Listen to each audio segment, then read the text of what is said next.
Yang saya mau katakan di sini adalah peristiwa-peristiwa furu'iyah. Itu memang Nabi didesain salah, bukan salah, didesain salah, sehingga itu melahirkan hukum fikih. Nabi itu pernah sholat duhur, itu di riwayat Bukhari hanya 2 rakaat.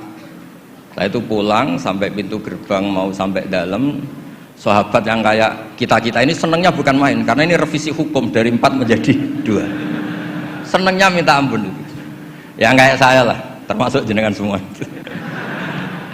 Terus kemudian sahabat yang akabiru sahabat karena beretika gak berani negur, gak berani tanya. Tapi ada sahabat namanya Dzulyaden. Maksudnya menjelaskan dikatakan Pak Quraisy, yang dilakukan Nabi pun ada yang tidak dari wahyu, dan itu bisa dengan arti tadi desain Allah salah untuk syariat. Akhirnya Nabi ditegur sama Dzulyaden, aku siroti sholatu amnasita ya Rasulullah. Apa ini sholat sekarang jadi 2, apa memang kau lupa? Nabi masih menjawab kullu dzalika lam yakun, itu semua agak terjadi. Nabi kembali tanya semua sahabat, ahaqqun maqalahu Dzulyaden, apa benar yang dikatakan Dzulyaden? Semuanya bilang benar, tadi engkau sholat hanya 2 rakaat. Terus Nabi takbir lagi menambahkan 2 rakaat. Makanya terkenal di kalangan ahli tafsir, Nabi ngendikan ma kuntu ansa walakin unassa li as-sunnah. Saya ini tidak pernah lupa, tapi didesain Allah lupa supaya orang tahu kalau sholat lupa itu kayak apa. Alhamdulillah kita sering lupa, jadi ya. Kedua itu peristiwa Nabi itu mau sholat, sudah mau takbir, sudah di mihrab. Kata Nabi, makanakum, kamu diam di sini aja. Nabi pulang, setelah kembali ke masjid atau musola, yakturu ra'suhu ma'an, kelihatan habis mandi junub. Terus kata Nabi, oh ya tadi saya lupa belum mandi junub, makanya pulang terus mandi. Kata banyak kiai itu, kalau kita tidak akan Gus lupa itu. Ya lupa itu, maksudnya lupa mandinya apa lupa junubnya tidak tahu. Kata kiai yang bela Nabi, itu menunjukkan Nabi itu mesra. Mau sholat saja masih dapat jatah. Nah kalau kiai kan tidak mesra, makanya tidak kalami itu. Tapi intinya Nabi itu manusiawi sekali, dia pernah lupa sudah di itu. Kalau yang melakukan Pak Rektor mesti mikir apa ya nganti gitu. Pak Rektor sholat duhur 2 rakaat pasti mikir apa toh nganti lali kan gitu. Sebetulnya itu meraktekkan sunnah Rasul tadi benar.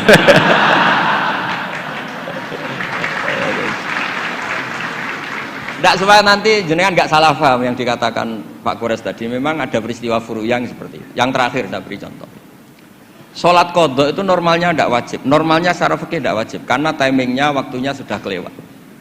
Misalnya anak SD atau SMP sekolah jam 2 siang datang jam 4 sore kan normalnya sudah nggak ada gunanya karena waktunya sudah selesai. Padahal sholat itu berwaktu. Tapi karena Nabi pernah qadha, Nabi itu pernah, dan Nabi itu memang luar biasa. Pas qadha saja didesain nggak salah. Padahal mestinya qadha itu kan gimana gitu. Nabi itu sudah sekitar 3:30 lalu jam 3 bilang ke Bilal, Bilal saya ini ngantuk mau tidur. Dah tidur saja ya Rasulullah, saya ini mau sholat malam sampai subuh, tenang saja. Ya kalau gitu ikhla' lana lail, kamu jaga. Iya tenang aja Nabi. Setelah sholat ternyata Bilal ketiduran juga. sampai sekitar jam 8 kalau 8:30, sampai tidak membangunkan kita kecuali harus samsi, sampai matahari panas. Terus Nabi tanya, Bilal gimana janji kamu?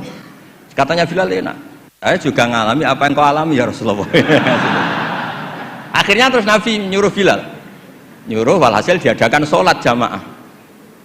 Nah berkahnya Nabi didesain lupa tadi diketahui kalau sholat qadha itu wajib.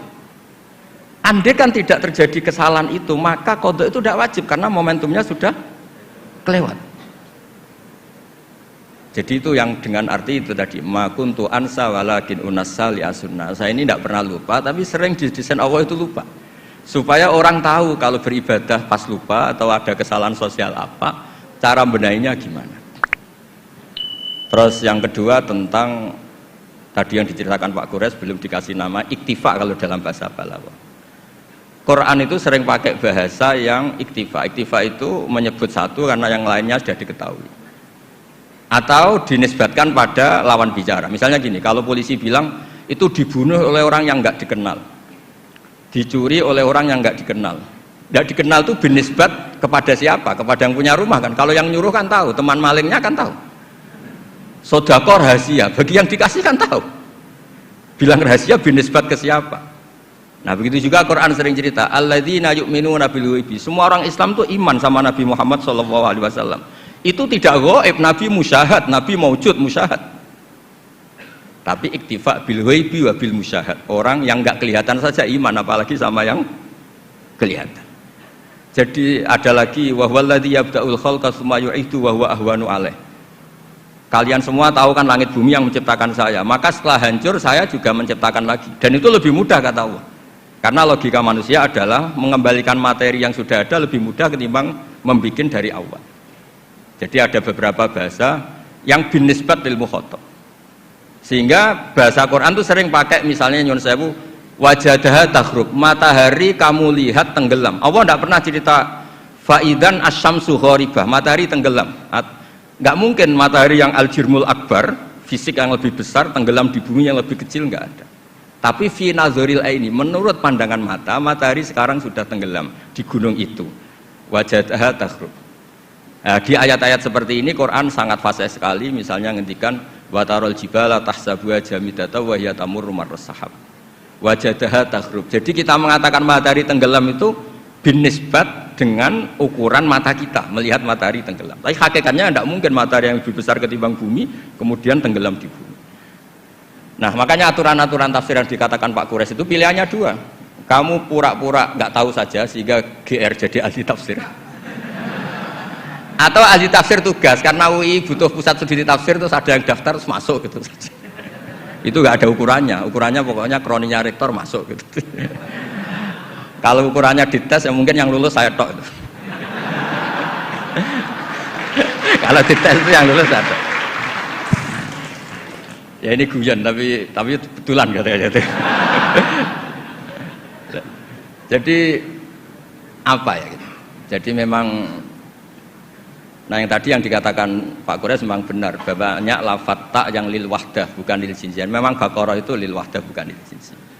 Dan memang di beberapa tafsir termasuk tafsir di Kemenak itu juga masih diberi kata betina. Itu satu-satunya kita bela itu nyari tafsir-tafsir yang kebetulan sejenis. Ada riwayat mengatakan itu unsan, tangintimnya kapan? Tapi memang di bahasa Arab tuh gitu ya. Makanya Abu Hanifah dulu pernah dibully, ditanya apa Namlatu Sulaiman. Beliau zaman itu mungkin belum ila darojatil mustahid, jawab perempuan. Alasannya qalat namlatun. Terus diingatkan sama ahli bahasa itu namlah li wahdatil jinsi, karena dari kata ya ayuhan namlu ketika jenis pakai tanpa tak, ya ayuhan namlu dkhulu masakinakum ketika sudah wahdah qalat namlatun. Makanya di antara argumentasinya Nabi Adam dulu nanti itu mau debat sama malaikat kan kata Allah kan wala taqrabah hadis syajarah, pohon itu berarti satu tok yang dilarang, yang lainnya boleh. Jadi itu masalah-masalah yang setidaknya karena Anda dengar dari Pak Quraisy, dari saya setidaknya bertobat lah. Kalau tidak ahlinya ya jangan ikut gitu. Itu aja berkahnya mengerti, kalau tidak mengerti itu ya itu. Jadi ya bertobat, kalau tobatnya diterima ya alhamdulillah, kalau enggak ya berharap diterima kapan-kapan.